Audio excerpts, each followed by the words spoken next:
shoes, they learned the music, all that sort of stuff. I'm just gonna mute. So that was day one of the project, October 25th, 2020. Pretty much everything you'd expect from a choir rehearsal over Zoom. And thank goodness for the mute button. But our curiosity right from the beginning was what might be accomplished without the mute button. How much could be recorded simultaneously in real time? If we leveled our mics and synced our watches and found exactly the right piece, could we rehearse and perform together and restore some of the things that had been lost by not being able to get together in person this year? And the answer to that was yes. This composition competition was something that the CCC really wanted to do and to be one of the first to do, because we knew we wouldn't be the only ones to think that times of great trauma and stress typically encourage and foster and produce great art. That's how we process and deal with this. And we knew that the composers in Canada would be innovating and coming up with really incredible things, and we wanted to have a part in that. We wanted to foster and encourage, but we also wanted to perform and get to do these things. And immediately, Joel and Andy and I were just talking. We're like, we're not interested in cobbling together a virtual choir piece. We really want to see if there's something that can make the most out of CCC and our national spread, and see if we can find a way, see if a composer could find a way to innovate so that we really could be together and not maybe sing together in a traditional sense, but create art together and respond truly to the situation with COVID. One of the very first things we had our singers do was standardize all of their settings in Zoom. So high fidelity music mode on, echo cancellation off, original sound enabled, background noise suppressed, input levels set manually, all that stuff. And that got us to a place where more subtleties of the piece were starting to come through in the mix.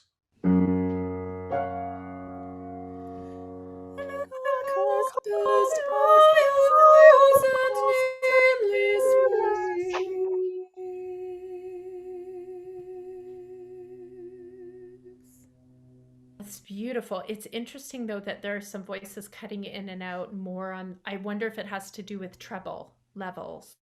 We never really did get to the bottom of that. That's just kind of a weird Zoom quirk. But it did lead us to asking each singer to set up a secondary audio recording device in their space, usually just a smartphone or something they had on hand. And that kind of restored some of the things that Zoom tries to filter out of the audio, no matter what you do. It also gave us a ton more flexibility for panning and mixing later on while still having that sort of base layer of Zoom sounds, whatever it picked up. That provides that focus. Yeah. And I think there's yeah, still this legitimacy to what we create over Zoom. It's got to be essential to the piece as a virtual thing, that we've got this capture. That uniqueness is something that you don't see with what people are doing with this, because it's so different every time. This piece is intended to be sung over top of a pre-recorded piano track, so we had to find some way to get that into the singer's ears. We couldn't screen share it over Zoom, or else it would end up in the final mix at a low fidelity, and Julia couldn't cue it visually because of all the latency from everybody's different locations and internet speeds. So we ended up sending everybody a URL for an online countdown clock. And when it got to 0, they'd press play on the track, which had a time code built into it that matched up with various cues written in their scores.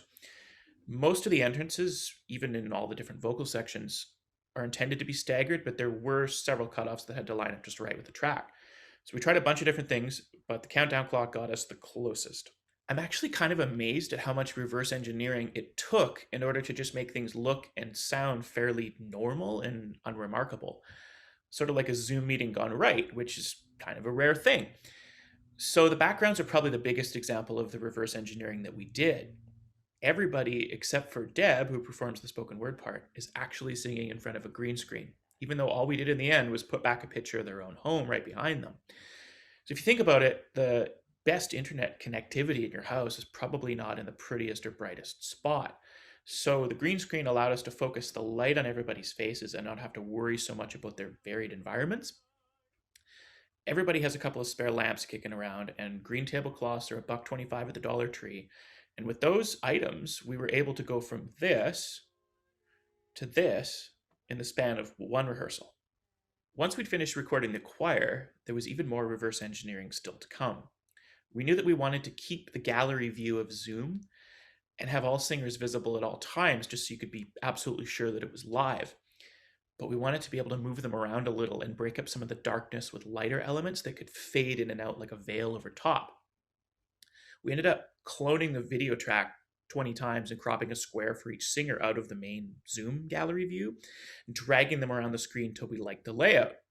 And once all that was set, we created overlays for each of the sections so we could fade them up and down quite easily whenever we wanted to divert the viewer's attention to a different area of the screen. So it's more like theater lighting in a way than video editing, but it worked. In my mind, I picture everything being soft. So Yeah. soft fades, nothing really jolting, and Yes. Yeah. except for the end, if we can do just like a cut to black or something, or a cut to white, maybe. Cut to white. There we go. At the end of the day, everything we did production-wise needed to serve the music and the text. We got to lose ourselves in the creation of this piece while simultaneously finding and regaining a piece of ourselves. So it's only fair that the way in which it's presented would give you the best chance at doing the same. I had that moment where hope and excitement and joy over what I do as an artist bloomed again, where I went, oh my God, this piece is brilliant and amazing, and I can imagine it. And it sparked my creativity again, like a Zoom rehearsal would not. So I'm immensely grateful to Edward for that. This was hands down the one that we all said, yes, it's highly crafted, beautifully polished, totally gets the complexity of the situation, but also offered a variety of performance mediums and vehicles so that this is a piece that the CCC, just like our other repertoire, will be with for a long period of time. So even when we're back together singing together, this is a piece that will respond to COVID afterwards.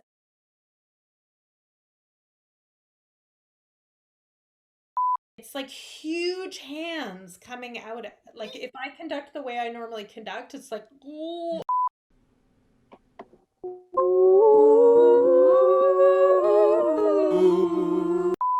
I'll get another lamp over here so that I can just have a more consistent amount of light over here.